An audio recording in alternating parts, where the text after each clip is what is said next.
বাঁশ দিয়ে পিটিয়ে মারার অভিযোগ এক যুবককে। এই বিষয়ে বিস্তারিত জানবো, টেলিফোন লাইনে আমাদের প্রতিনিধি রয়েছে কল্যাণ। পারিবারিক বিবাদের জেরে এই ঘটনা ঘটেছে, ঠিক কি ঘটনা ঘটেছিল কি জানা যাচ্ছে? দেখো সুষমা, একদমই তাই। পারিবারিক বিবাদ, যেটা জানা যাচ্ছে যে দুই পরিবারের মধ্যে যে বাচ্চা, সেই বাচ্চাদেরকে নিয়ে কিন্তু একটা বিবাদ হয়। সেই বিবাদকে কেন্দ্র করেই কিন্তু বড়দের মধ্যে বচসা তৈরি হয়ে যায় এবং এমনই বচসা তৈরি হয় সেখানে ঘটে যায় একটা মর্মান্তিক পরিণতি। যেটা অভিযোগ যেটা আমরা পেয়েছি যে বাঁশ দিয়ে কিন্তু একজন যুবককে পিটিয়ে মারা হয়েছে। এটা কিন্তু পারিবারিক বিবাদই ছিল। ঘটনাটা যেটা ঘটেছে বর্ধমান জেলার মন্তেশ্বর থানার মৌসা গ্রামের ঘটনার।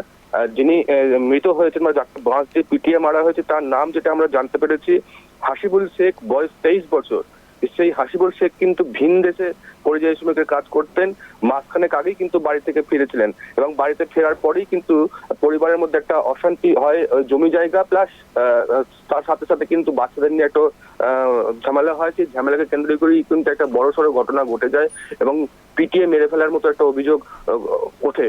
সঙ্গে সঙ্গে কিন্তু মন্তেশ্বর থানার পুলিশকে খবর দেওয়া হলে মন্তেশ্বর থানার পুলিশ সেখানে পৌঁছায় এবং পৌঁছে পরিস্থিতি সামাল দিলেও দুজনকে আটক করে নিয়ে যায় অভিযুক্তদের পক্ষ থেকে।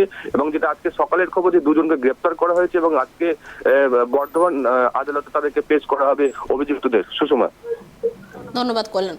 একদম যে খবর উঠে আসছে, দুই পরিবারের বাচ্চাদের মধ্যে বিবাদকে কেন্দ্র করে বড়দের মধ্যে বচসা ঘটে যায়, মর্মান্তিক পরিণতি। বাঁশ দিয়ে পিটিয়ে মারার অভিযোগ এক যুবককে। পারিবারিক বিবাদের জেরে পূর্ব বর্ধমান জেলার মন্তেশ্বর থানার মৌসা গ্রামে এক যুবককে বাঁশ দিয়ে পিটিয়ে মারার অভিযোগ করল প্রতিবেশীদের বিরুদ্ধে।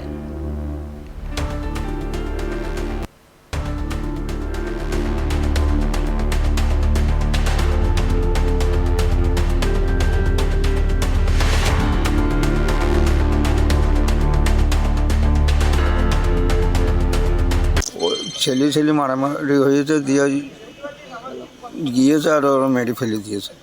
কাদের সঙ্গে মারামারিটা হয়েছে? ওই পাশের বাড়ি, আক্কেল, কামু, গিয়াস। আচ্ছা, আপনার ছেলেকে কারা কারা মেরেছে? অত বলতে পারবো না আমি। আপনার ছেলের নাম কি? হাসিবুল শেখ। কি কারণে মারলো তাহলে? ওই বললাম তো যে ছেলে ঝগড়া করেছে, আটকায় দিয়েছে, দিয়ে মেরেছে।